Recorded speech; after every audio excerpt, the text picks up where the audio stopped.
Yo, yo, yo. Hey guys, welcome back to another awesome edition of the Best Practices Show podcast. Thank you guys for showing up because we're going to keep bringing it with great information that helps you improve your practice and improve your life. And a lot of people are still asking, I'm participating with these PPOs, but I don't have any money left at the end of the month. Well, recently we did a webinar with Dr. Barrett Straub, our CEO, and Christina Byrne, our operations director. And the title was Demystifying PPO Write-Offs, Strategies to Retain More Revenue. And it was so good, I thought I would share it on the podcast. So here it is. So please listen up. I hope you guys enjoy it, and we'll see you soon.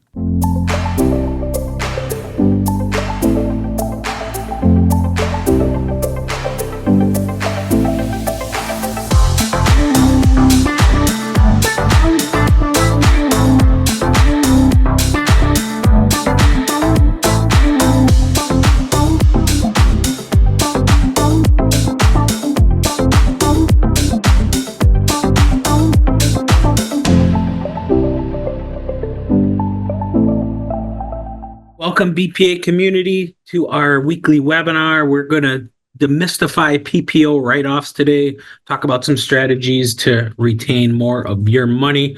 For those of you that don't know me, I'm Dr. Barrett Straub. I'm the CEO here at Act Dental, owned a private practice for almost 20 years. And joining me is Christina Byrne, who's our head of coaching and operations. And she's been with us. She just celebrated her 10-year anniversary. So Thanks for being here, Chris. Yeah, I'm thrilled. This is one of my favorite topics. Awesome. So if you guys have been watching us and observing our content, you have seen that we have talked a lot about PPOs. We have talked about write-offs. We're talking about the gaps and profitability. And so let's just start off with just a quick discussion of why we're having this conversation. And so what I want you to hear today is we are not going to blanketly say anyone should or should not have PPOs. What we're going to do today is talk about the various types of write-offs and adjustments, give some clarity to them. We'll present parts of our financial gaps method. And really what we're talking about is learning how to identify our profit margin. And knowing that a big part of the factors that play into that profit margin is and are the PPO write-offs, elective write-offs, membership adjustments, and we're going to get into all of that. And once we know our financial gaps and we understand where our adjustments come from, and we understand and have more knowledge of how big or small our profit margin is, as business owners and dentists, then we can make very informed, rational decisions about what level of participation do we want to have in PPOs. Chris, anything you want to add before we get going? No, I think that's great. I always like to start it by saying knowledge is power. And, it's so easy to make emotional decisions, but we're going to give you the tools to think about what are those specific things you're looking for, the data points you're looking for to make a rational decision about PPOs. Cool. So we'll get going here. But Chris, what do we want the attendees to know about the chat, question, CE, Sure. Anything like that?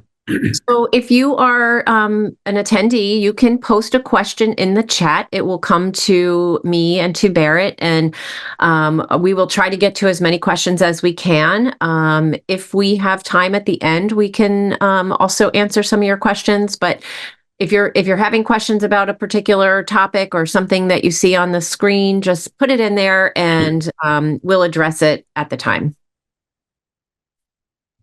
Sounds great. We'll get going here. Okay, quickly, what are the objectives? We're going to talk about what a PPO write-off is, what other types of write-offs there are. You're going to hear me use the word adjustment and write-off. They're parallels, they're synonymous. We actually like the word adjustment more than write-off, and we'll talk about that. How to properly track your write-offs, how they relate to your profits margin. We'll introduce our effort gap, and we'll start talking about some of the strategies to reducing write-offs. If you've been watching us, our best teaching happens at something called the To the Top Study Club. And you're seeing this image here, and this is in our education space. It's like 50 feet down the hallway there. And every quarter we bring all our clients in. So if you like what we're teaching today and what you've been reading and you want more, this is the best next place to go. Join us at To the Top. It's amazing. It's where we give all our new findings, our new teachings. We surround you with other like-minded dentists. And if you're here today, I know you're going to love this even more. So what we would do is, you've seen this before if you've been on our webinars, but this is like a free ticket to try us out. So you will get this in the email after the webinar as one of the offerings. Fill this out. You'll talk to someone on our team. We'll get you hooked up. You just come. You're gonna have a lot of fun. We have great people in our community, and if you love it, stick around. If not, you don't have to come back. But it's a golden ticket. It's a chance to try it out. And again, I think you're gonna like it because it's our best teaching. Chris, tell us about TTT and why they want to come. Oh gosh, it's so incredible to be in that room with our community of doctors. You are going to be sitting there at a table with people on either side of you and across from you who are going through the same things that you're going through. And while you are all part of study clubs, I'm sure there is no study club, and I am completely confident in saying that is as great as our study club. People leave there and they just cannot believe how vulnerable everybody is, how welcoming everyone is, how much they learn from each other. I mean, we do a lot to prepare for it, and I know we do a great job. And oftentimes the evaluations, people they just love that sharing with everyone else at their table and learning new perspectives from other doctors. And we've got, young, new, doctors who are out of school for just a couple of years. And we have doctors who are getting ready to retire and turn the reins over to someone else. And so it's just such an amazing community and such an opportunity to hear new ideas, to share your own ideas and the things that have worked well for you. I just absolutely love it. Yeah. So if you're out there and you haven't found your people yet, we'd love to be your people. And so every dentist has clinical study clubs. This is your non-clinical study club. This is your entrepreneurial study club. This is your leadership study club. This is your better practice, better life study club. This is surrounding you. This is your people that are going to push you to be the best person in addition to dentists. So we'd love to have you. Okay. I just put Gina's email in the chat too. So you don't have to wait for the email tomorrow. If you want a golden ticket to TTT, we have them coming up in October, the 18th and the 25th. Just email Gina and tell her that you just heard about the golden ticket and you want one, and you will get one. Thank you. If you're not a member of our BPA yet, you want to be. It has all our stuff.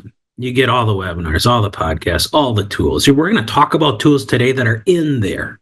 So it's $99 a month. Go in there. It has more resources than you need, and we'd love to have you in there, including a great community chat. So some of the questions, we're not going to get all the questions today, but if you're a member, you can take these questions and post them in the chat, and we have the whole community that can offer guidance and answers. So we'd love to have you be a member of our Best Practice Association. Okay, let's get into the goods. So PPO write-offs demystified. I'm going to first talk about why. So why is this topic important? One, knowing your write-offs helps you identify areas where you might be losing revenue. And when you have that knowledge, then you can implement strategies to minimize those losses. With accurate knowledge of write-offs, you can make better financial decisions and increase your profitability. Accurate write-off data allows budgeting, financial forecasting, ensuring that your business is financially healthy. Ultimately, you get more out of the effort that you put into your dentistry, and you give away less. 30, 40 years ago, especially back in the day, everyone participated. PPOs were paid a lot relative to today, and it all worked out. And today, more and more in the last couple decades, it's not the same. And there's so many dentists out there like, I don't have enough money. I don't know where my money went. I'm working way too hard for the bank account balance that I see. And quite often it's hard to pinpoint, how did this happen? Everyone looks at me and says, I'm hugely successful. Yes, I make a good wage, but I thought there would be more. And the devil in the details lies. The answer to that question, to that dilemma, lies in profit margin. It lies in the 4 financial gaps, and we'll talk to you about where these gaps are, areas where money is leaving. And write-offs or adjustments, especially due to PPO participation, is a big, big factor in that. So we don't want to go right to like yes or no, you should or should not be part of PPOs. We often say knowledge is power. Just understand where your money's going, where you're having your write-offs, and then you get to make the decision what feels right for you. And we'll get into some of those questions of ascertaining that. Okay, so let's first understand when we say a write-off, let's talk about it. What is a PPO write-off? Okay, so if we have a random fee, a procedure, and our master fee is $1,000. When we say master fee, that's like your fee schedule that you would charge a cash paying patient that doesn't have insurance. Again, in dentistry, we have one fee schedule. Your practice, my practice, one fee schedule. Now we get to decide what to write off of that fee schedule, but we only have one fee schedule. So procedure billed at master fee, $1,000. PPO, and if you're seeing a contracted patient, that PPO might, for example, say our allowable fee is $700. Okay, and of that, the patient's gonna pay 50%, and the insurance is gonna pay 50%. So $1,000 down to $700. Patient pays $350. Insurance pays $350. Doctor writes off $300. Okay, everyone understands that type of scenario there. So what is the gross production? $1,000, not $700. And we're going to show you that a lot of practices are underreporting their gross production because they're reporting the $700 allowable fee as gross production. What's our net production? It's $700. What did we write off? $300, or 30% of our master fee. Okay, so we'll just quickly go through this diagram. You can see the vertical line, and to the left is in-network, and to the right is out of network. Okay, so to the left is in network. A patient has an annual benefit, and it's the same scenario we just said. There's a crown, it's $1,200. There's an allowable fee. There's a patient responsibility. Insurance pays, doctor writes off the difference. To the right is out of network. And you can see there's various different scenarios, but what doesn't change is the doctor gets his or her full master fee. The doctor can get it all from the patient if they have no insurance. The doctor can get part of it through PPO out of network with assignment of benefits. The doctor can get it all from the patient, and the PPO pays the patient. There's various scenarios, but I just, from a very high level, a high altitude, think when I'm in network, the PPO mandates a write-off. When I'm out of network, there's no write-off, but where the money comes from might be a little different depending on what scenario you have set up there. Other common adjustments. So we have PPO write-offs we talked about. We have membership plan adjustments. Those of you that have membership plans in your office are going to adjust some of that care as laid out in your membership plan. We're going to have elective adjustments. What are those? That's all the stuff day to day. We have a prepaid courtesy. We have a senior citizen discount. We have military. We have family and friends. We do work on our team for free. We do charitable or pro bono care. We have warranty or guaranteed services, professional courtesy. This is all the stuff day to day that we write off. We call it elective because you were choosing to do it. And I love when people give away care, obviously treat your team right. Yeah, do veneers on your mom. All of that's good. Just track it so you can know and understand where that is all coming. That can get so out of control. I think it's super important to understand what those numbers are, because oftentimes we see offices are tracking their PPO adjustments, which is good. They may be tracking their membership plans adjustments, but they're not really tracking and deciphering exactly what their elective adjustments are.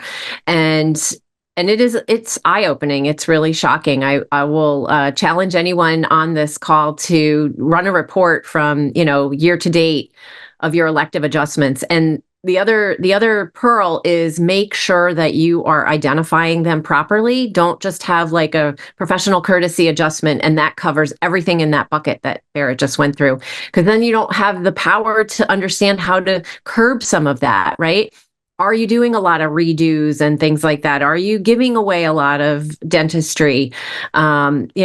What are you giving to your employees and their families? So, not that you don't want to do that, but again, these are all business decisions that you're going to make, and if you don't have that information, you're really just kind of going blind and winging it, and not understanding exactly what it is that you should be collecting.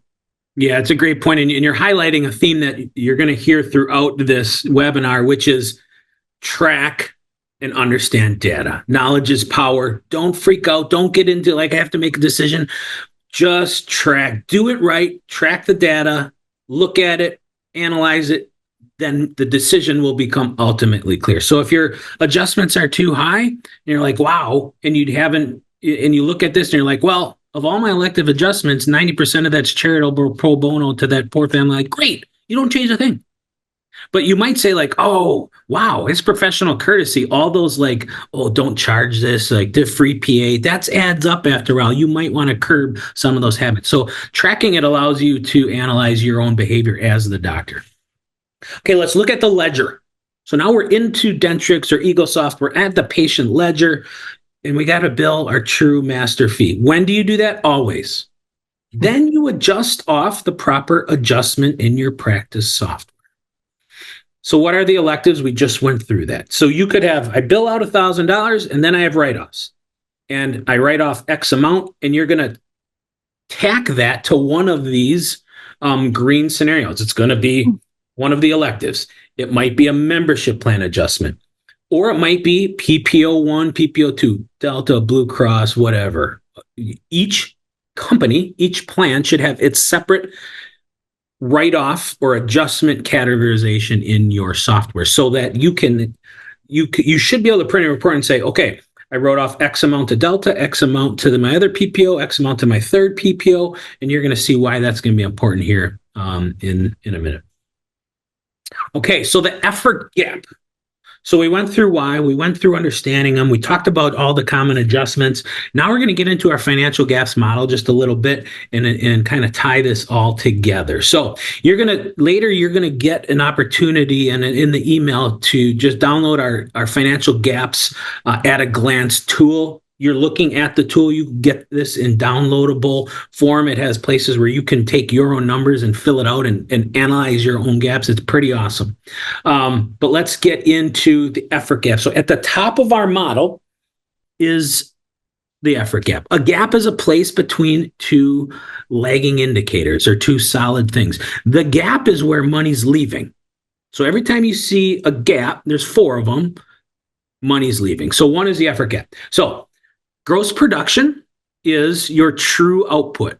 It is a sum of all your master fees, and that's your gross production. Then we have all our write-offs, PPO, membership, elective, all of that is taken off, and we're left with net production. Okay, and that's your collectible amount. The difference between those two is we call it the effort gap. Why do we call it the effort gap?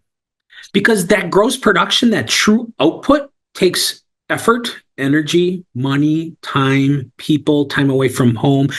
We can't just not count that. And we can't just say, well, we can't collect it, so we're just going to look at net production. No, it doesn't work that way, because there was time and effort and blood, sweat, and tears to do that gross production. So we have to analyze it. We have to track and understand what our effort gap is, just so we know how much of each dollar of effort or output are we writing off before we can start to make a dollar.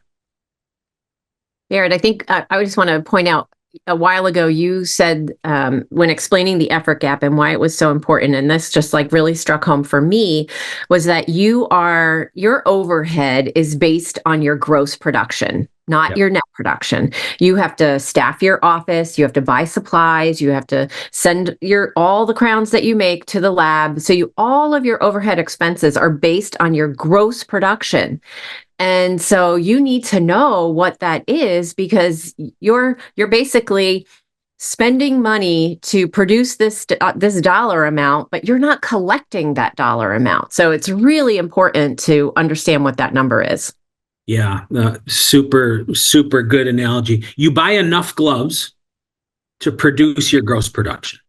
Yep. But if you're writing off 40% of it and your overhead is calculated as a percentage of your collections, your overhead will always be high. So we see it every day in our coaching where we have an 82% overhead. I don't even need to look. I can say you participate a lot in PPOs. You have a 30 to 40% effort gap. And part of the reason, yeah, of course we can all spend a little less, but part of the reason your overhead is too high is that your profit margin is gone. It's so thin that you literally have no room to make money. Your overhead's going to be high. And that's where we start to see this grand picture of where $1 of production goes through your office and into your pocket, the 4 areas where it leaves, and you saying, oh, you mean if I tweak that dial and tweak that and I make a little thing here and I make a change here, I get more in my pocket. Yes, that's exactly how financial gaps works. It's a cash flow model, and it will help you as a dentist run a much more efficient, much more predictable, and much more profitable business. Mm-hmm. This is just saying the same thing. Everything we do takes money, time, effort, salaries, materials, value. Okay. So I want you all to grasp that I need to bill out my full fee and then write it off, whatever it is. Even if it's like you're doing veneers on your mom and you're going to write it all off. Great. Do that. Okay. Because I want you to know what the true output, if you were making widgets in a manufacturing plant, you would want to know how many widgets did we make? That's like business school day 4, right? If you make widgets, you should know how many did you make? What was the cost to make those? How many did you sell? What's your profit margin? And then once you know that, we can forecast and budget how profitable we're going to be. Why should healthcare be any different? Why should we not understand our profit margin and then be able to forecast and know? We should know pretty much exactly what we're going to make based on what our gross production is each day. What is the true output of your business? How much of your dentistry are you not able to collect on?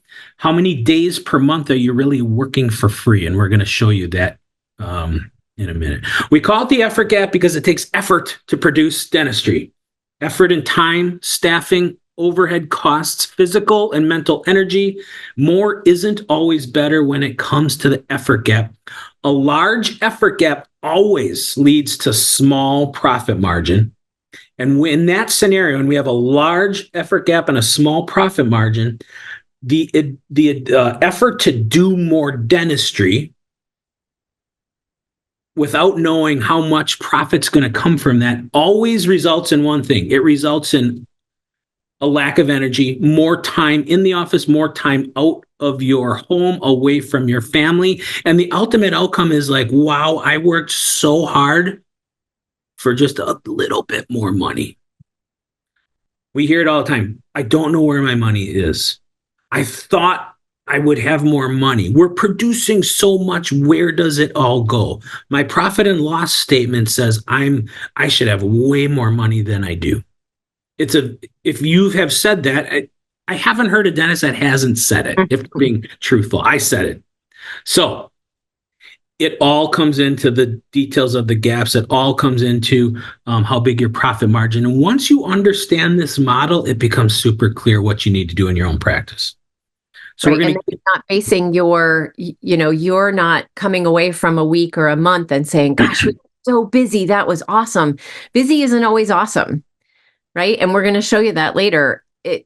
It sometimes you don't have to be that busy and you could still be more profitable if you're less busy. Yes. Using the gaps, every one of you can work less days and make more money. Yep. I call it the Valhalla of dentistry. Work less, make more. And it can happen. It's very easy to do it once you understand truly what this business model, this operation in your practice is. So let's put it to work here. So this is, again, you'll have this in the gaps at a glance. You can fill this out. Our clients get a whole calculator that does this for them. But let's just say we produced $1 million. We're going to keep round numbers. So that's master true output. We did $1 million total dollars. The average PPO write-off in America is around 42%, meaning the average PPO, you're going to write off 42%. So if in this case, let's say this practice was all PPO, there was very few to little fee for service or out of network clients. So they're going to write off 42% of that $1 million. So that would be $420,000. Okay. Let's say there's a few elective write-offs, $50,000. We don't have a membership plan, so that's zero. Okay. So our total dollar amount is 470. We're adjusted, and we do the math, and that's 47%. Now, this is an extreme case, but we see this. This isn't. This is realistic. It's way over here for an example, but this happens. We see 40s, low 40s all the time. So in this case, our output was $1 million, but due to PPO write-offs, mostly we had to write off 42% because that's what the difference between insurance allowable fee and the average fee schedule. We're left with 530. So that's our net production. That's our maximum collectible amount. We're not $1 million practice. We all like to say our production, I'm $1 million. No, you're not $1 million practice. You're a $530,000 practice. Okay. Now let's see what happens to that. Okay. How did we get there? Well, we had to work 200 days. This is where the effort and the energy part comes in. And so $5,000 a day production per day as an office times 200 gets you to $1 million. Okay. So if we do $5,000 a day, we wrote off 470,000. How many days of production did we have to write off for the ability to be on this contract? 94 days. That's almost half the year for this practice. So they work 200. So you can see that we call this the energy quotient. And obviously the lower amount of days, our totally fee-for-service practices are like 8, 10, 12 days. We see a lot in the 60, 70, 80 days. And when you start thinking about that's 4 months, that's 5 months, that's 6 months, this is crazy. You start to put it into perspective about I should be a little more knowledgeable about which PPOs and managing my profit margin. There's a story though. There's even more to the story. How did you get to your production? Do you do a little bit of dentistry on a lot of patients, or do you do a lot of dentistry on a fewer amount of patients? There's two ways to get to that $1 million and many in between. Some of these key KPIs, which are in the gaps, will tell you that story. So number one, $1 million, okay? 530 at the bottom, same practice. How do you get to that production? What kind of dentistry are you doing? With a couple of these numbers, without knowing anything about the practice, I can tell a lot about what their days look like. Let me explain. Active patients, okay? Does this practice have 1,000 or 2,000 active patients? Right? That would be different. And active patients means they were seen in the last 18 months. So if you do $1 million and you have 1,000 patients, or you do $1 million, you have 2,000 patients, those are two different scenarios. One is a lot more busy in terms of frequency, okay? The benchmark is about 1,400 patients per full-time general dentist. More out-of-network, we see some of our best out-of-network doctors down to 1,000, as little as 1,000. When we're high PPO and have a low profit margin, we see 2,000 or more per full-time equivalent dentist. 1,400 is kind of the benchmark. Annual patient value, it's my favorite KPI. It's your yearly collections divided by the number of active patients. Low number means you do a little bit of dentistry on a lot of patients. You churn and burn, high volume, low profit margin. High number for APV, or annual patient value, means you do a lot of dentistry on fewer number of patients. Lower volume, higher profit margin. So if we're up near $1,000, that is more towards the out-of-network fee-for-service model. If we're through 400, 300, 200, we are working fast and hard. Production per day, again, I could do $1 million in 200 days by doing 5,000 a day. I could do $1 million in 170 days by doing 5,800 a day. So if we just say you did $1 million, you did $1 million. Yeah, but how many days did it take you to get there? 30 more days that's pretty cool. I would want 30 more days off. Okay. And in this case, you might say, I don't need to do more than a million, but if I do more per day, I can take more time off. That's probably the coolest way that our clients use our gaps, is to set goals and projections for how little can I work and still make what I make. And when you are setting your practice up to be based on quality and service, then you're going to naturally be catering to people who are not looking to just spend that $1,500 they get from the insurance company, which is why you're in that 200 days to make $1 million, because you're surrounding yourself with patients who are only willing to do $1,500 worth of dentistry in a year. That's a great point. So when we have a client or we have a dentist with an annual patient value of like $1,200, $1,300, $1,400, very, very high, comparatively speaking, nationwide, the word insurance is like an afterthought for those practices. It's about the dentistry, what you need, what you want. Oh, you have insurance? Great. That'll help pay for it. You see the mindset switch from like, it's about the dentistry and insurance is just one part of the solution to pay, versus what does your insurance cover? And we will customize a plan that maximizes that. Two very different mindsets. And one is going to have a very high APV and one's going to have a little bit lower. How efficient are you, doctor? How many hours does it take you to do? Can you even do 5,800 a day? Or are we doing 2.5 hours to do 3 resins? Right? You're not going to get there. So there is some limitations on just how fast we are, how efficient we are. Don't do bad work. Take as long as time as you need to do your best work, but be smart, be intentional, do scheduling practices that allow you to get the most out of your time that you can. Capacity. How full are your chairs really? Most doctors go by feel. We're really busy. We're going to talk Barrett, about there is one question. Yes. This particular attendee is asking, is the 5882 per day total practice Yes. production per day, or just the dentist? Total practice. Yeah. Gotcha. For ease, and like anything, we can get super complex. But when you start this GAPS process, I just want you to say, how many days is my practice open? Now, I know some of those days you have 3 doctors, some you have 0, but just annually, how many days is open? 200 days. Great. What was my gross production? $1 million. Great. That means over the long haul, your practice, your business produced on average 5,000 per day. Obviously, the day with 3 doctors, you're going to produce way more than the days with 0 doctors. And you can go down into that detail and know, like, on Monday, our goal is this, Tuesday, Wednesday, Thursday. But to start, on average, your business is open how many days? In order to get to your production goal, what does your daily production average need to be? It's a great question. And again, I'm just using random examples of numbers, so don't look too deep into the numbers and whether they're realistic or big or small. Okay, so we're going to come back to that. We're going to show you some real life examples of the effort gap with 2 actual practices from our clients. But I want to talk about the effects on profitability here. So here's an example. This is an example practice. We're going to get into real ones in a minute. No, I'm sorry. This is a real one. Just not going to share the name, obviously.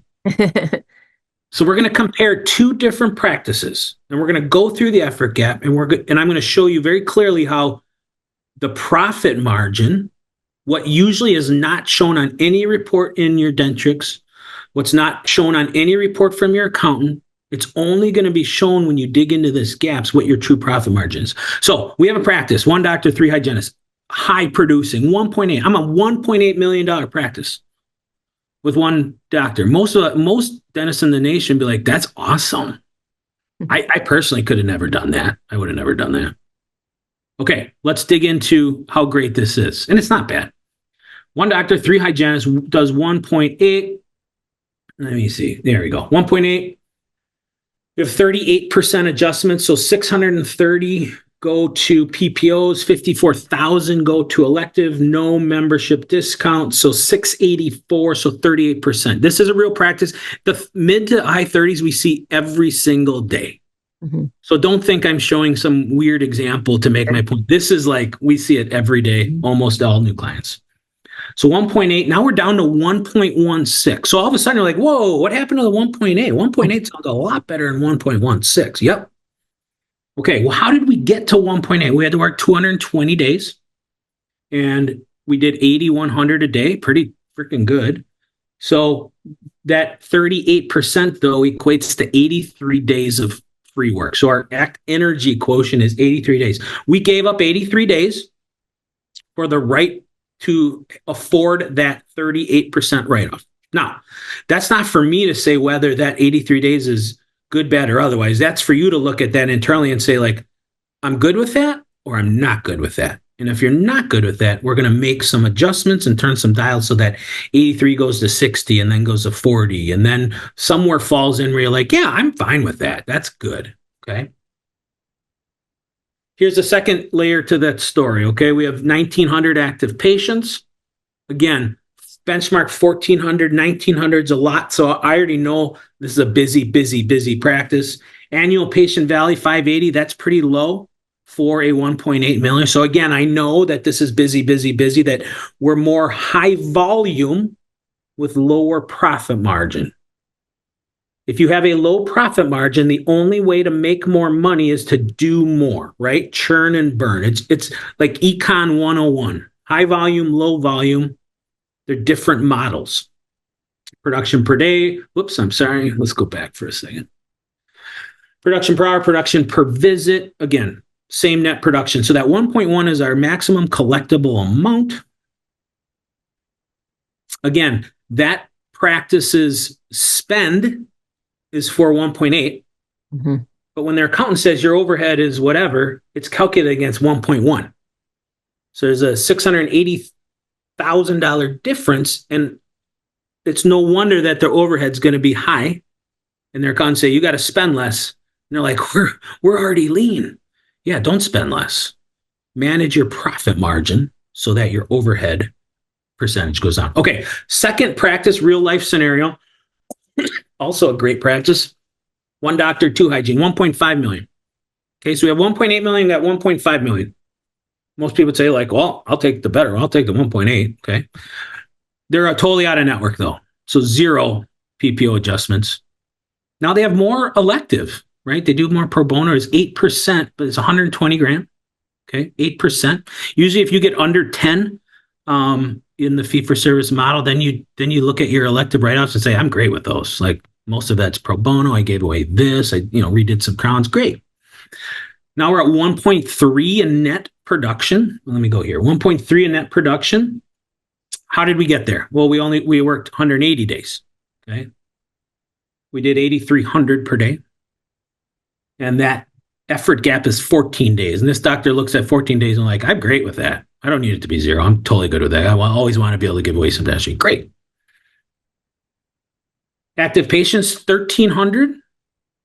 So that tells me it's a little more in line with a normal, comfortable flow and pace. Annual patient value up near $1,000. So I know this is a lower volume, higher profit margin business model. Production per day is, within a couple $100 of the other practice. Production per hour, chairs are full now, 1.3. So back side by side, let's think through this, right? 1.8 or 1.5. So most people are going to stop there and like, oh, great. Okay, I got a 1.8 practice and a 1.5. Okay, we got a few more questions to ask, okay? That one wrote off 630, 38% write-off effort gap. That one only has an 8% effort gap. 38 versus 8. We still have the same net production, 1.1, 1.3. All of a sudden, the story's starting to change a little bit. That's the big one for me. Mm-hmm. That's 40 days. That's very, very different. So unless you look at that days worked, production per day, and think through that, you're like, whoa.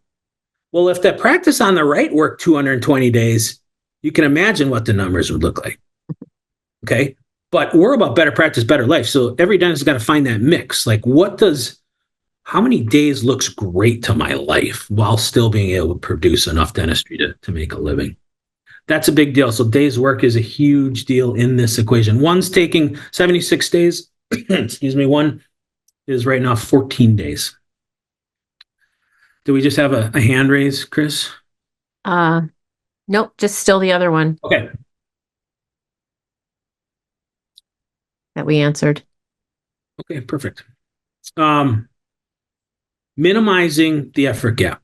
So we're going to get into one of the things you're going to get in your email is our PPO roadmap. And this will walk you through some of these questions to ask. We have a new version coming out very soon, even new and improved. Dropping PPOs. There's two different paths to take, and we see it all the time. Dropping PPOs can be very successful, and usually is if, there's a big if here, if done right. And the right way to do it is to take your time, understand the numbers, set your practice up with the right habits and foundational systems so that when you do it, it works. And when you do that, it works really well. And the profitability goes through the roof. The wrong way to do it is to say, I'm doing it and I'll figure it out as we go. Those don't work good. In fact, they're really, really bad. Okay. And so we have this whole roadmap that walks you through chronologically what to do, what to think about, what to analyze. And then there's even a moment it's like, okay, do you want to drop some, all, or none of your PPOs? So the PPO roadmap is really for everyone that may or may not even want to drop a PPO. Okay. And you'll see that in a minute. So it talks about homework. Homework 1, analyze your financial gaps. Like, why would we ever think about dropping a PPO until we truly understood our profit margin, right? Number 2, is your administrative team billing out your full fee? Most dentists don't know. I didn't always know. And I'm going to show you quickly how to do that. Tomorrow or this afternoon, go to your ledger. Open up your most recent PPO patient that you did a crown, for instance, and look at the top line. Is that top line your true fee or is it the allowable fee? If it's the allowable fee, that's not your true fee. If it's think about this. And I would say at least half of PPO practices do it this way because someone once in time told them that this was efficient and easy. But if you do a $1,200 crown, but you only bill out $800 because that's the allowable fee, you are underreporting your gross production. So the practices that are doing that, and you're like, I'm a $1.2 million practice. No, you're way more than that. Because every time you do a PPO crown, you're underreporting $400 of gross production. Now you finally can understand why your overhead is high, despite like, I can't spend any less. That is why. Okay. So think this through. Go ahead, Chris. I was just going to say, and certainly do not send the PPO fee to the insurance company. At the very least, at least make sure you're putting your full fee on those claim forms. Well, that's another reason just to do it right the first place. Exactly. Right? Exactly. And we want you to know exactly what you're writing off. And you're right. And nothing against the PMS trainers. Like they're there to help the office to run as efficiently as possible. They're not looking at it from the perspective that we're looking at it. So for them, they want you to put your contracted amount in there because then it's less work. It's 2 less keystrokes for your administrative team. But from my perspective, those 2 keystrokes are going to set me up for success and understanding my business way, way better than the person down the street who is not hearing this webinar. Yeah. Amen. So think about this. You do 2 crowns back to back. Your first patient's a PPO contracted patient. Your second patient right after them is a cash paying, no insurance, out of network. The ledger on both of those should have the same fee at the top. Because you did the same crown, you gave the same effort. It costs the same amount. You scheduled the same time. And that's where we want to be as dentistry. We do not ever want to get into that ethical dilemma of like, well, this one, do I go to this lab? Don't even go there. Do it right, write it off, and you make a decision on how to adjust those, how to mitigate those adjustments in the future. Number 2, how busy are your chairs? Truthfully, okay? Don't go by feel, go by data. You need to know, because why are we going to work really hard to get a bunch of new patients and sign up for more PPOs or build out another op if our existing ops aren't full? And sometimes it's not a big gap between I feel full and we're actually not full. So it's very easy. We have a capacity or utilization tracker, and it's just like how many hours available, how many butts in the chairs. It's retroactively, it's looking back, because you could be full on paper, but when 2 no-shows a day happen, that percentage goes down. And instead of always trying to do more, number one is just like, let's fill the chairs we have. Let's shore up the systems of how we handle no-shows, cancellations, late patients. And so very, very big. We always really encourage our doctors, before you ever make any decisions, let's just find out how full are your chairs really. And almost always they're less full than we doctors feel, because we don't always know how many people are no-showing and canceling out of hygiene. Chris, thoughts on utilization or capacity? I mean, this is such another one of those reasons to say knowledge is power. Even taking away the PPO aspect of it, oftentimes we are scheduled way out in the future, and immediately we think we have to hire a new hygienist. And we always say to our clients, hang on. Who actually, of those patients who we had scheduled out for 6, 8, 10 months, how many of them actually came in? And when we look backwards, this is where lagging indicators are super helpful. We look backwards to see, we were really only at like 80% capacity. So from so many perspectives, understanding what this is and what this means is just so valuable in making those business decisions, whether it is to drop a PPO or to hire a new hygienist. So if you're not tracking capacity, do that immediately. Yep. And you don't need a fancy sheet like ours. Just tear out a piece of paper on a notebook until you get our fancy sheet and just start writing the numbers down every day. Yeah. And those of you in the BP already, this is in there. You can go and find this and download it. But don't overthink this, docs. It's a piece of paper. You give it to your hygienist and your assistants. They track the chairs they're responsible for. On Monday, day 1, I had 8 hours available. 2 of those hygiene patients no-showed. That means 6 out of 8. And you just write it in there. And then over the course of a month, you can say, this chair, this hygiene 2 chair, was 86% filled, 68% filled, 95% filled. We want it 95. And that's great knowledge. Okay. What other KPIs do we have to analyze as we prepare to make this decision? Again, transitioning very nicely from that utilization tracker, but no-show cancellation. So when that number isn't 95 and we still feel like, well, where are they all going? We're so booked, it's a cancellation or no-show problem. And that's why we want to know what that number is. We want to revisit the systems and the verbal skills of our front desk on how we're handling that, and get some alignment and improve that number. Quick call list. There's all sorts of strategies to increase your utilization and decrease your no-show cancellation. I want to know, how many unscheduled patients do you have? Of your active patients, how many don't have something in the books? That's a great first place to start to shore up a schedule. I want to know, of you, when you have a new patient that comes in, how good are you at getting them back in the hygiene? This percentage, new patient hygiene reappointment, should be sky high. And again, if it's not, that's telling me that your new patients aren't valuing the care that your team in your office provides, and we should fix that before we go out of network. Again, out of network means that no patient has any financial incentive to be in your practice. If you're a PPO doctor, and let's say 50% of your patients have a PPO, 50% of your patients have a financial incentive to go to your practice. So going out of network means you have to provide enough differentiation, enough value, enough perceived reason for a patient with a PPO to say, I'm going to you, even though it could be a little cheaper 2 doors down.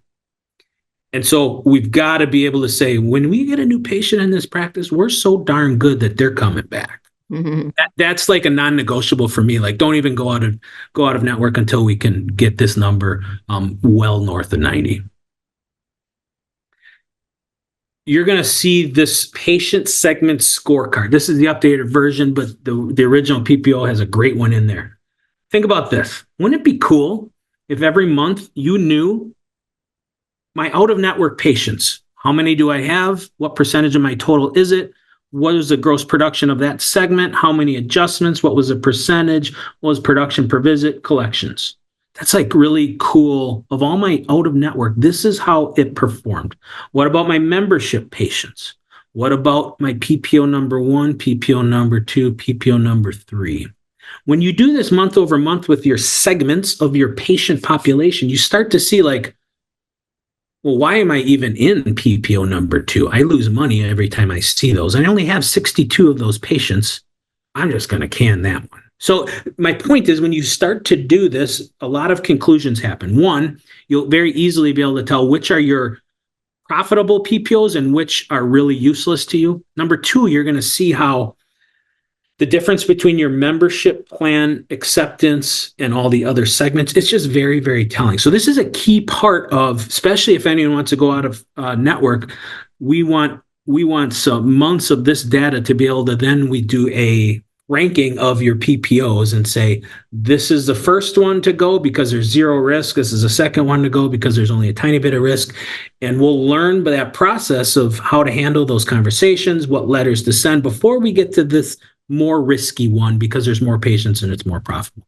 And so I love when a doctor's like, I want to go out of network and I have 2 plans and I look and one of them's like, well, that's a no-brainer. Great, because now we get to practice on that one that doesn't matter.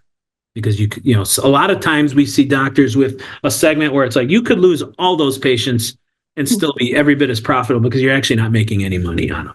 Those are a great segment to practice. So we went through the why, we went through understanding write-offs, we talked about the other common adjustments, we talked a lot about the effort gap, we talked about profitability and those 2 practice comparisons. We talked about some of the homework to do to minimize your effort gap. And really, if you have a large PPO effort gap, the number one, there's a lot of different things you can do to minimize it without dropping PPOs.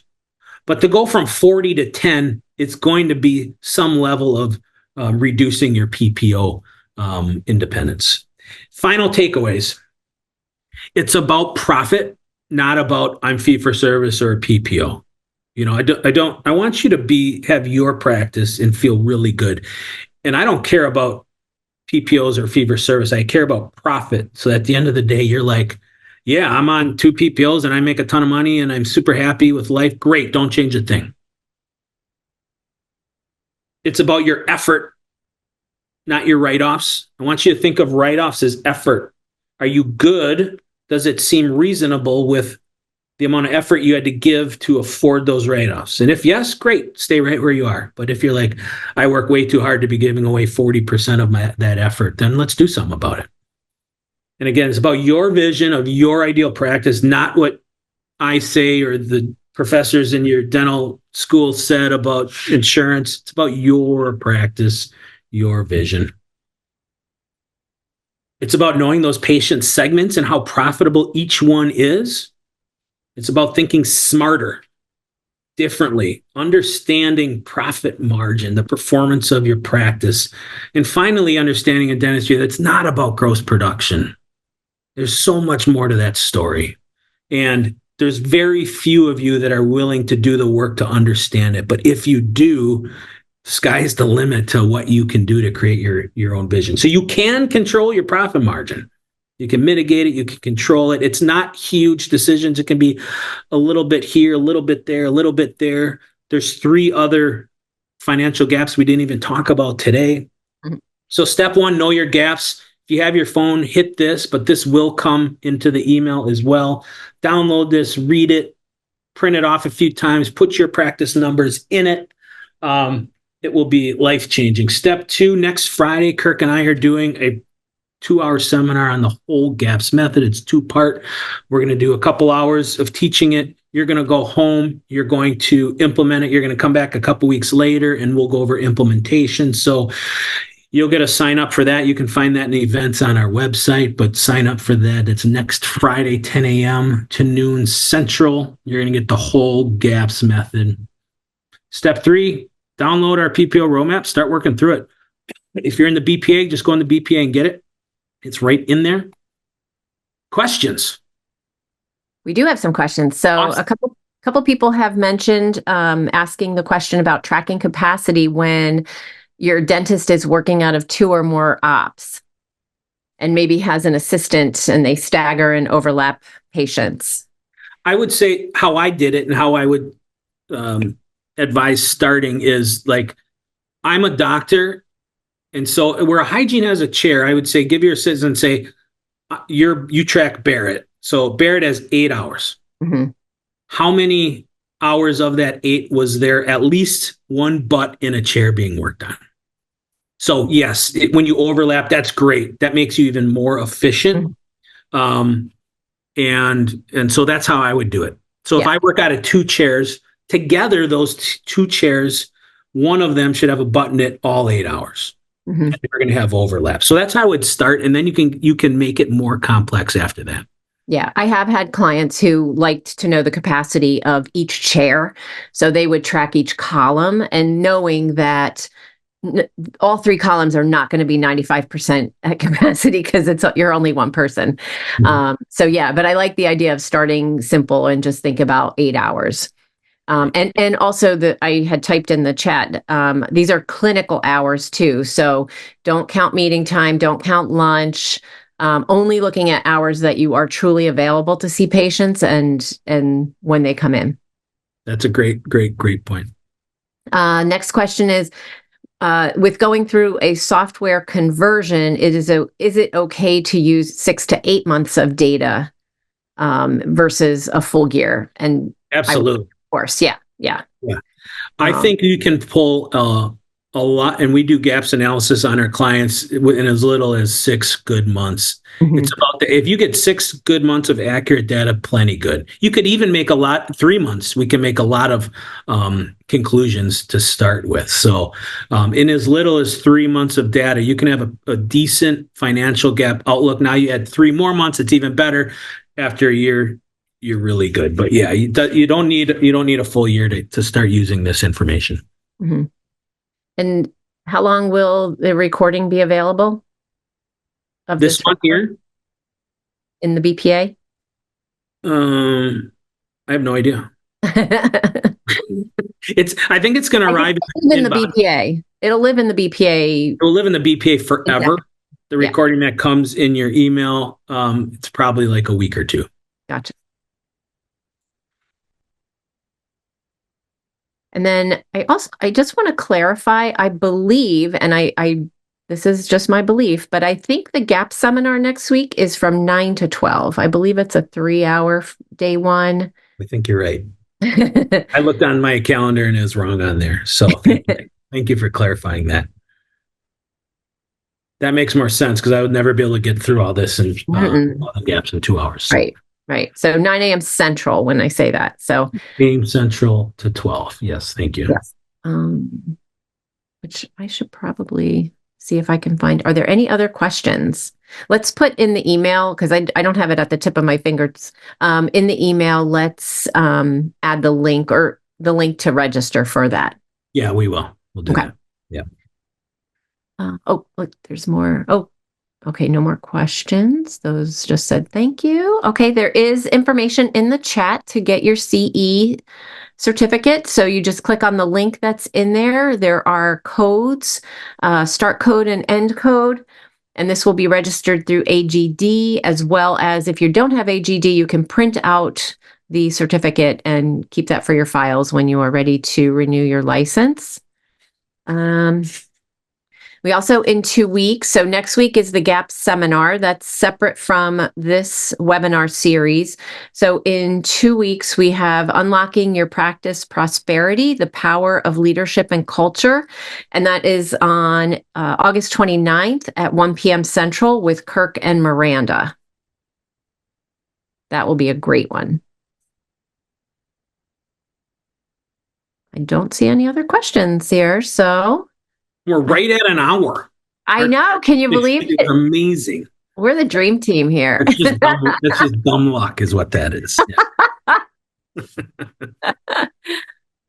Well, thanks, everyone. Thank you, Chris. We're really pumped about this financial gap stuff. We've seen it change lives. So we hope you get in there and use it and reach out with questions and go in our BPA community. There's some really amazing help in there. So we'd love to have you join us. So hopefully we'll see a lot of you next Friday at the GAP seminar and next week at the webinar. So thanks, guys.